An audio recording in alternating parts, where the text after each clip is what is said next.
Hi, would you look at that? It's my third whole video this year. Now, to be fair, it did take me a whole 3 months to get out, but as you'll see shortly, I have some good-ish reasons for it. Alright, so here's reason number one why this took 3 months. And it's because I now have a VGA capture setup for old computers like this. As you can see, it first takes that VGA cable that's way too long into a 4-port VGA splitter. From there, it splits one connection out to my trusty monitor, and the other connection goes straight into a C-Well Hammerhead VGA to HDMI scaler. So this takes whatever resolution the computer is outputting and scales it up to 1080p. Once it's done in the scaler, it goes into just some generic no-name HDMI USB capture thing, and I use OBS to record the output. So yeah, that'll be featured in this video. Alright, so anyways, now into the actual video proper. So this computer we have in front of us today is a Legend 650X by Packard Bell Supreme. As you can see, the front of it and top of it are a bit dirty. And interestingly, in the 5¼ inch drive, there is the original shipping card that you're supposed to take out before use. So that's funny. Unfortunately, on the top, it looks like there's a bit of an issue with the paint. The rest of this looks like it would just clean off. The side is likewise a bit dirty, but definitely not as dirty as the top. Unfortunately, it looks like there's more paint issues as well. Spinning around to the back here, the only reason that seal is cut is because I cut it to get the hard drive out and back it up. It was sealed before I did it. But anyways, around the back here you can now see the Legend 650X thing. Serial number, very low. I don't actually know if that is just the unit that was produced or what, but that's pretty crazy if it's in the first 1,000 units of this batch.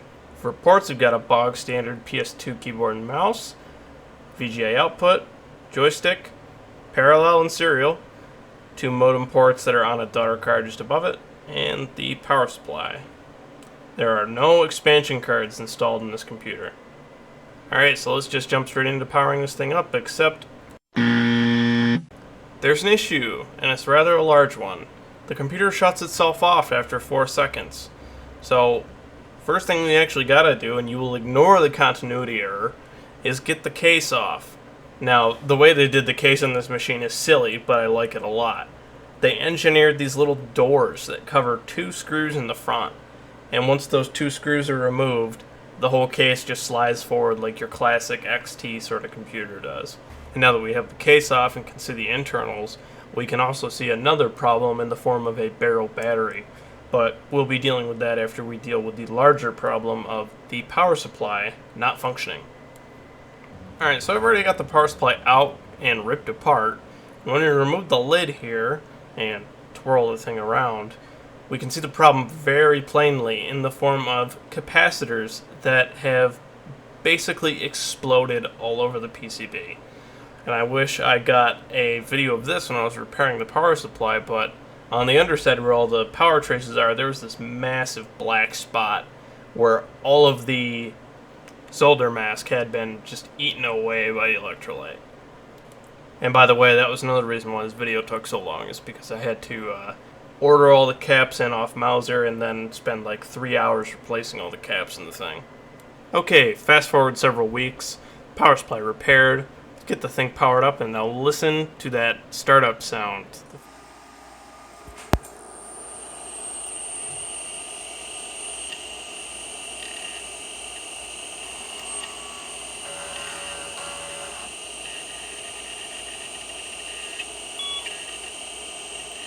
Yeah, unfortunately the C-Well Hammerhead isn't perfect, and the image is kind of offset to the left a little bit. I don't exactly know how to fix that. I wasn't able to find anything online, so as a result, we have a Hynix 386 ROM BIOS with 40K base memory. But as you can see, as this thing boots up, it is running Windows 3.1. I left the install mostly as is because there was sufficiently little personal data presented. I did also have to do some work to actually get the install to work properly. every time I tried to exit Windows, it would throw some error regarding a Canon driver and hard lock the computer. Control-Delete wouldn't even work. So just a funny thing about the way this computer was set up. Initially it came to me with obviously no configuration in the BIOS. So in order to get the operating system booting, I tried to look up the parameters for the Seagate ST1144A, and those are different to Type 24 that is presented in the BIOS here. The parameters for the 1144A, according to Stasin.com, are 1024 cylinders, 14 heads, 17 sectors. So we're missing 23 cylinders, but if you program a custom hard drive type in, it will just give you a operating system not found error.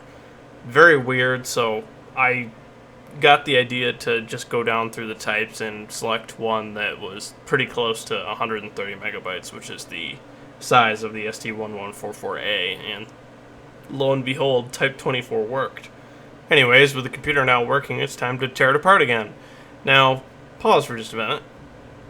You may notice that the video quality has suddenly shot up, and that's because I got a new phone. So, whereas before I was using an LG Electronics Incorporated VS986, also known as LG G4, I am now using an Asus Tech Computer Incorporated ZS590KS-MO1060, also known as Asus Zenfone 8. And what this allows me to do is record in 4K without my phone becoming hot enough to melt steel. So, even though the videos are still going to be 1080p, you should notice a definite increase in quality due to the much newer sensor and much higher bitrate of the image. Okay, so anyway, it's time to take care of that battery that's on the board, as well as cleaning up the floppy drives in the case. So in order to do that, we're going to get everything taken apart here, and that entails removing all of the cables from the floppy drive and hard drive, and from there we can go ahead and unscrew the hard drive using the 2 screws in front.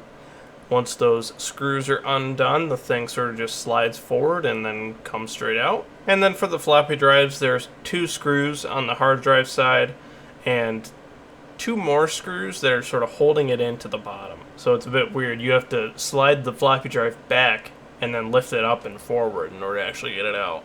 And you can see those screw holes and screws here. Alright, so now to remove the center stabilizing bar, there's just 2 screws. One in the front, and once I removed this front screw, I for some reason thought that the entire drive cage was going to start moving, but no, it did not. And there's just a screw in the back, which screws into basically just above the add-in cards. And once that is removed, it sort of just swings out to the left, which I wasn't able to get on camera. Once the center stabilizing bracket is removed, it's possible to remove the riser card. The thing was pretty tight in its socket, so it took a bit of force to actually pull out, but just came right out once it actually gave way. And to remove the motherboard, there's 3 screws, 2 of which are exposed, and the third one is in a bit of a tricky place, which you'll see shortly. So unknowingly, the modem is mounted on some plastic standoffs, one of which gave way and the other 2 did not. And the last screw for the motherboard is, of course, underneath the modem. And I'm not wasting time, so I'm just going to bend the plastic standoffs. And once that last screw is removed, the board is completely free. Okay, so skipping ahead a bit, I was able to get the battery removed. And then it's just a matter of cleaning up the board a little bit using some IPA. Luckily, this wasn't a disastrous case where the battery had just completely voided itself, but there was a little bit of green stuff, and the IPA did its job and cleaned that up nicely. And you can just barely see it off to the right of the frame there, but my replacement battery solution is there, and it consists of a battery holder and 3 AAAs of nickel metal hydride variety. The original battery was NiCad, but I think they're for the most part interchangeable. And, if they're not, we'll certainly find out within short order when one of the batteries explodes in the case. Alright, so after a bit of time, I've got my new battery solution soldered into the board. And while the board is out like this, we can get a much better look at the CPU in this thing. It's an Intel 80386SX at 20 MHz. Alright, so we're just doing a quick power on test to make sure I didn't kill the board, and sure enough, we did not.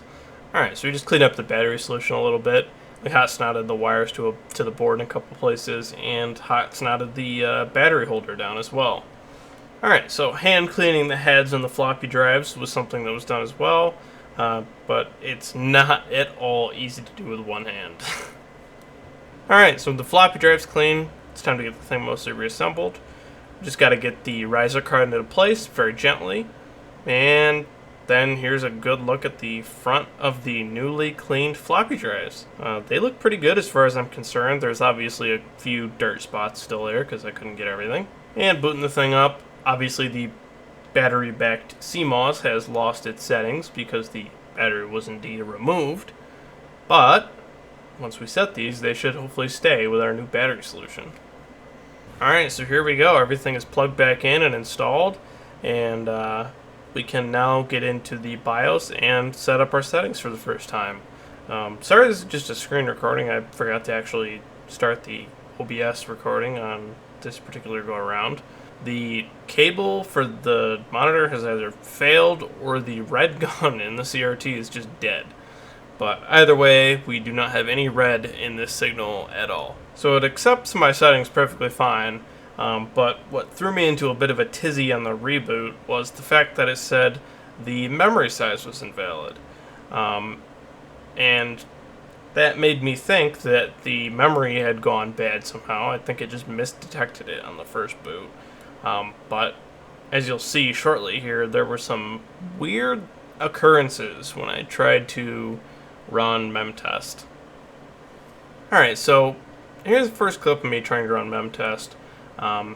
There's two memtests out there. There's memtest 86 and memtest 86 plus, made by two completely different people. No, it's not confusing at all. I don't know what you're talking about. But here's the first one that I tried, which was memtest 86 plus, and once it starts loading here, it does this weird thing where it just gives what I can assume is register outputs. You can't see it because it's cut off, but it does say AX, BX, CX, DX, and it just repeats that over and over and over ad infinitum. And this happens on basically whatever version I try it on. So yeah, over to memtest 86. Okay, so here we are trying to load up memtest 86, not memtest 86 plus, mind you, memtest 86.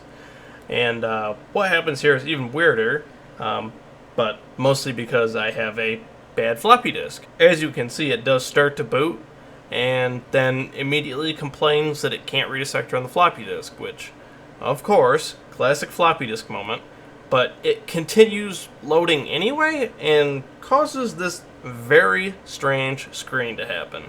And once it goes to this screen, the computer's hard locked up.